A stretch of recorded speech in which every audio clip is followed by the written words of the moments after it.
Match 3 of the new campaign takes Jurgen Klopp's men to the northeast for another tricky away test. The Magpies have been on the up under Eddie Howe, but the Reds took all 6 points from last season's meetings. More of the same this afternoon would do very nicely. It is Newcastle versus Liverpool this afternoon. It all gets underway from 4:30 at St James's Park. Welcome along to Matchday Live. We are streaming live on YouTube, Facebook, X and TikTok, as well as on LFC TV and LFC TV Go. The thoughts of former Reds Nigel Spackman and David James to come in a few moments' time. But first, though, we can join Mark Lawrenson and Peter McDowell, who are pitchside up on Tyneside. Thanks, Michael. Welcome to St James's Park, where the climate is probably as unpredictable as it's been all summer in the UK. Heavy rain, but it's a bank holiday weekend. There's a music festival on up the road, and the locals are well up for this one, Mark Lawrenson. Is there? Yeah. All right. Maybe later if we win. Might be more entertaining. Oh, yeah, we're definitely down there. Might have got to drive home. Yeah. Well, what we also should point out is, aside from his 5 league titles and a European Cup for Liverpool, he was actually a defensive coach here, you might remember as well, in Kevin Keegan's days. What did that job entail?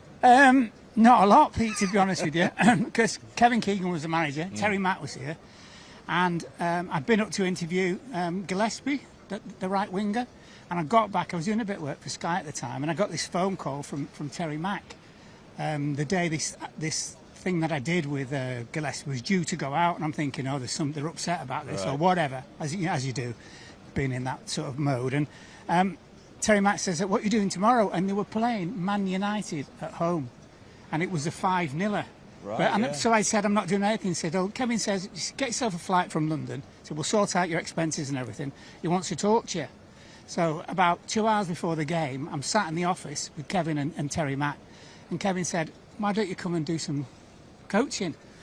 I said, like what? He said, I want you to be the defensive coach, the first one we ever had. And I sort of ummed and ahed and saw the game, and I suddenly thought, yeah. And of course, you know, it's like in here when it takes off, it goes absolutely mad. So I got the job, and my first day, Kevin said to me, right, he says, we're not playing very well at the moment. He said, I want to concentrate more on us going forward. So I said, so what am I doing? He said, I'll just join in. So I was playing in the first team, and obviously not playing in the matches, but I just joined in. Yeah, no, not the staff game. I was actually playing, because sometimes there'd be an odd one and go, Loro, you're playing, play down, and all that. So that was all good. I was the fittest I've ever been, apart from when I was playing. And then, I don't know if you remember, they went public. Newcastle United went public, and I don't think Kevin got as many shares as he thought he was going to get. And he just sort of went, I'm out of here. So Terry Mack, Arthur Cox, who basically really looked after Kevin. He was like his father figure. So first day after Kevin had gone, Coxie came in to me, Arthur came in to me, he said, right, son, he always called me son because I was at Preston with him when I was a teeny weeny, and he said, do some work, basically do some work. So I did 2 sessions.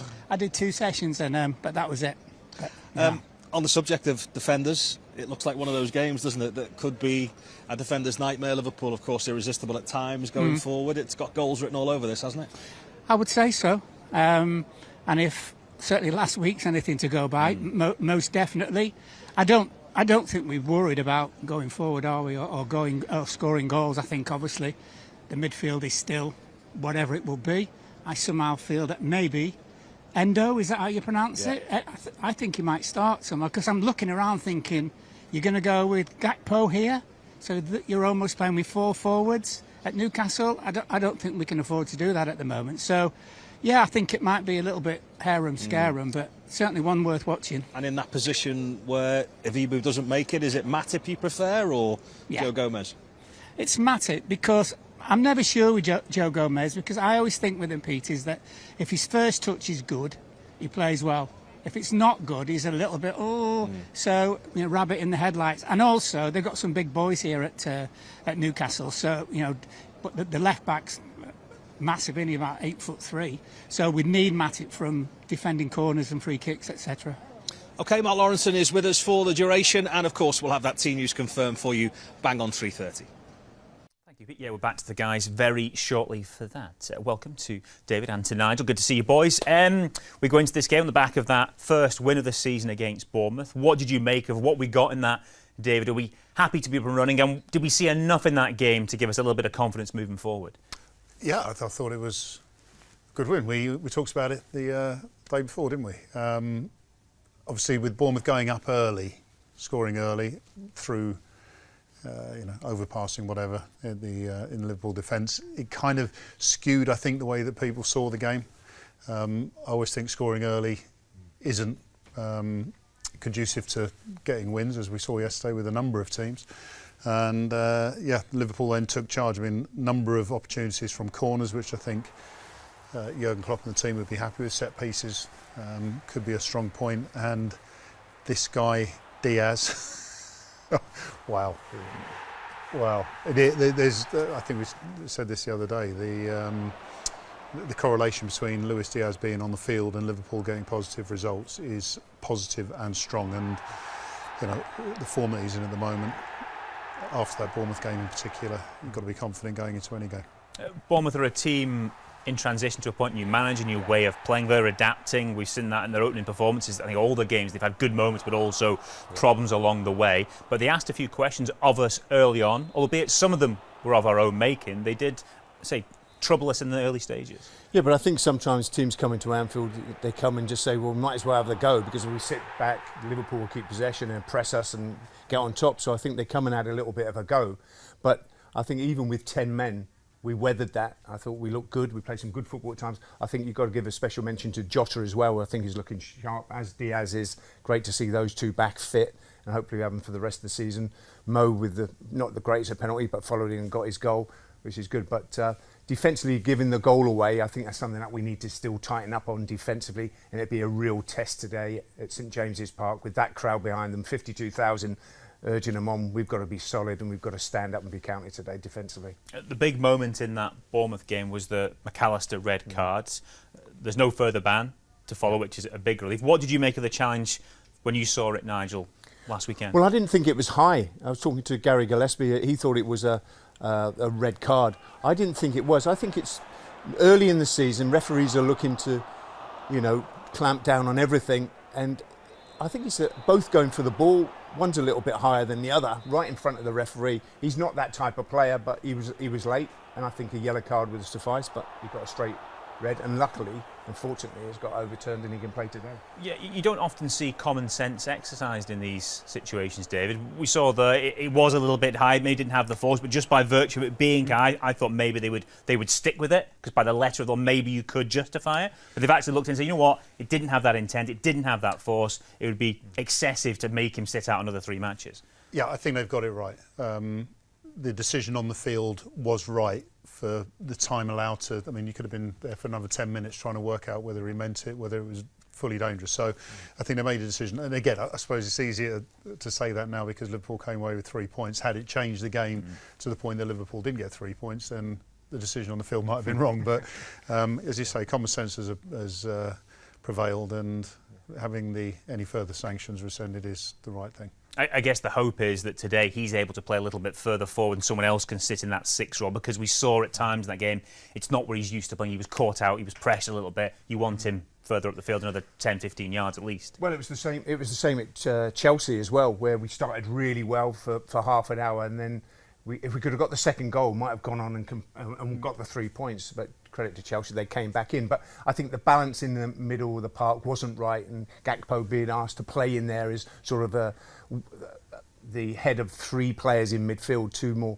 holding players. Neither of them are really holding players. You need someone in there who can do that defensive side. So one of those at times can get beyond the striker who comes, like Firmino used to come short, and you've got to get beyond. I think that's the next stage of the movement in the team, but he's got to play a little bit further forward to give us those legs and the goal scoring threat as well. Yeah, that midfield area of the team is a work in progress. OK, it's an hour to kick off, and that means time to cross back over to the ground and to Pete, who has the details of Liverpool's starting lineup for the game against Newcastle this afternoon. Pete. Thank you, Mark. Thank you, gentlemen. It's meant to be August. This could be a leveller today. Heavy rain inside St James's Park in the last hour or so. Could make for an interesting day for defenders. Let's wait and see. Let's give you the team news then. 2 changes for Liverpool, and it was the set of changes that you probably anticipated. Ibu Konate not making it because of a muscle injury, and Jota drops out of the 11 as well, so it does mean a full debut for Wataru Endo inside that Liverpool midfield. So confirmation of it then. Alisson in goal as ever.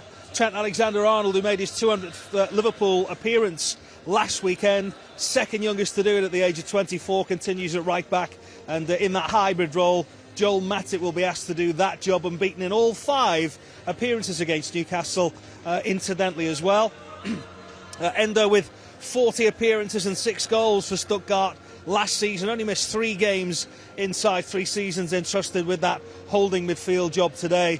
And of interest there up top, Mo Salah scored or assisted in Liverpool's last 8 games. If he scores today, it'll be the 150th different game he's done that in Liverpool colours. And also Luis Diaz, who makes his 50th Liverpool appearance today, scored in both games so far in Premier League. If he scores today, it'll be 3-3. Only Sturridge and Robbie Fowler have done that before him, and Gakpo in that number 9 position.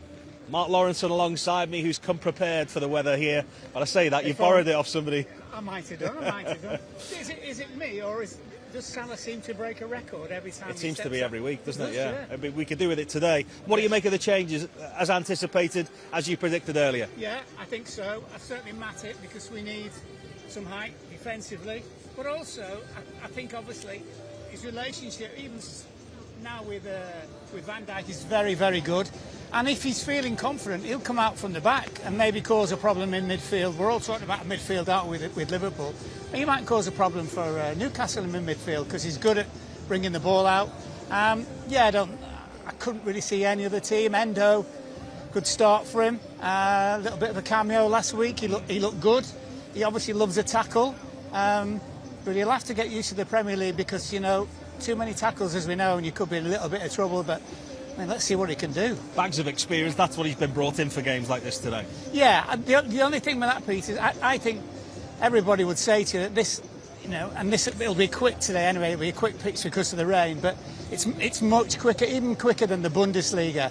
And, he apparently makes loads and loads of tackles, which is good, but you've got to be careful. Sometimes you can just stand up and stop people playing anyway, so good luck to him. I hope he does well. Real mood determiner, it seems, today. Should we come here and get a positive result, it will really get us going, won't it? Come here and lose against the team that everybody's talking about, it can become quite a long month. Yeah, I'd take a draw now, to be honest with you. They've had a decent start to the season, lost at City only 1-0, but they've not been brilliant at the back. I was talking to one of the ex-players just before, and he said they've struggled a bit at the back. So we've struggled a bit in midfield, they've struggled a bit at the back, so it should be a good game. But now stood here in the rain, I would take a draw, certainly.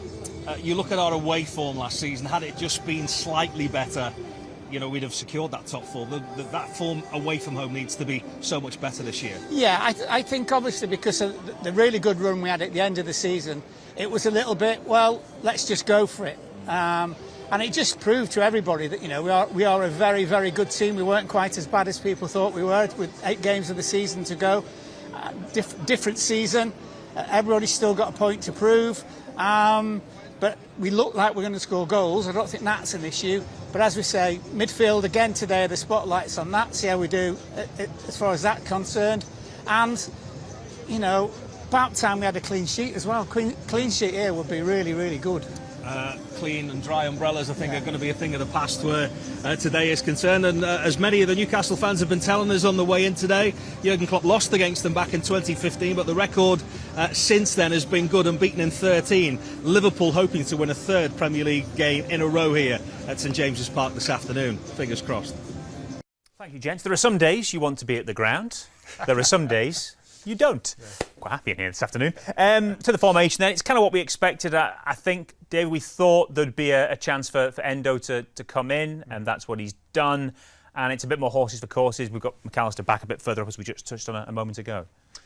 Yeah, the one thing that strikes me is Jota in the middle. Just make sure... Gakpo, have we got him there in the middle there? And not Nunes.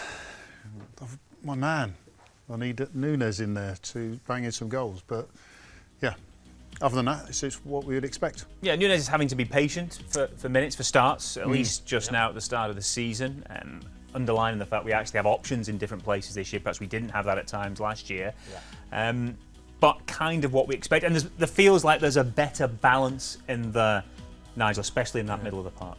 Yeah, a much better balance in there, but don't just leave Endo on his own and go off up the park and join in with the front three. You've got to do the work defensively as well, protect your fullbacks at times, especially Trent, who likes to get forward. You've got to shuffle across. Endo will do that, but one of the midfield players has got to drop in and help him out as well. But with Gakpo down the middle, I just wonder if he's gone for the size, because Newcastle are a big team, rather than Jota in there. But I also think that sometimes he can drop in, because he's been playing midfield, he can maybe drop in and make like a diamond shape in midfield at times and tuck the Mo in a little bit, and Diaz as well. So to try and give problems to Newcastle, especially on the turnover with the pace that Diaz has and Mo has.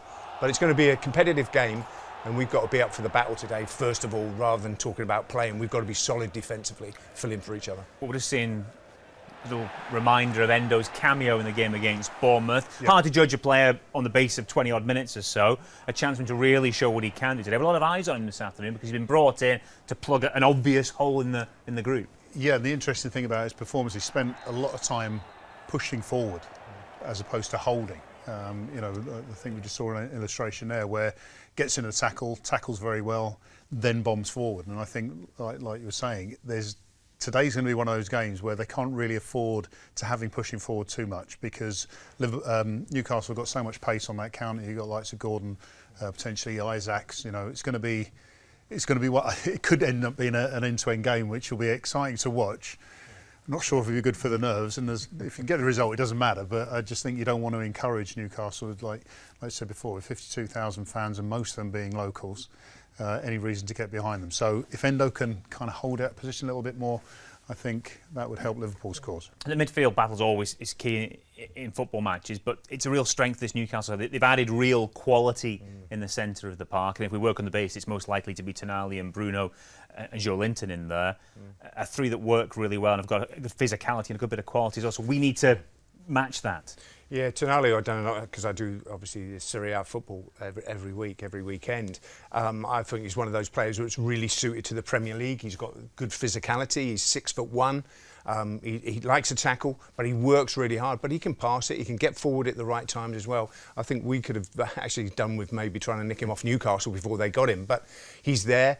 I think Joe Linton for me has been a revelation since Eddie Howe's been there. I think he's done a great job with him. I mean, he couldn't hit a barn door from 5 paces, could he? He scored a few goals, but he's working hard for the team. I think they've really got into that work ethic under Eddie Howe. They're a well-organised side now. So Grimkesh in the middle of the park, I think he's a good player, a really good buy he's had. But he's one of those who can leave his foot in as well and get a yellow card or get a red card. So the battle on today, once the game opens up, as Jamo says, I think end-to-end stuff, I think, it's going to be really competitive and really good watch. Nigel was saying then, he maybe thinks that it would be nice if Liverpool could have nicked Tonali away from Newcastle. We actually, in some ways, nicked Dominic Szoboszlai away from them. Yeah. They had shown an interest. Eddie Howe spoke about that on Friday, a player really admired. And we've already seen a few glimpses within his early performances that he could be a really good bit of it. He seems exactly what we needed in there. Oh, this guy excites me. Both-sided, i.e. left foot, right foot. I mean, he's confident, reads the game so well. I mean, there's just little things. I mean, these little one foot to the other foot touch, which he does effortlessly.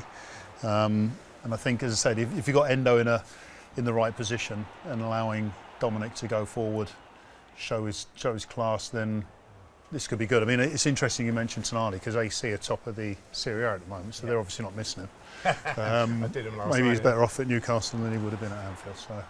But he brings a physicality, yeah. He brings a speed and movement for a big guy. He's 6 foot plus. He gets across the ground quickly. But he's also got good feet and good quality. Watched him a lot at Leipzig when I was doing the Bundesliga, and I think he was a good young talent who's grown in stature. The one thing you'd say when you watch him, he's got great feet, he's got a really good engine, but he lacks an end product, and he's got to improve on that. And I think since he's been at Liverpool, he's started to show that he's got the head up, he can find the pass, he's got to start adding goals to his game as well. But I think he's a really good buy, and he's only going to get better And I think work rate wise, he's excellent.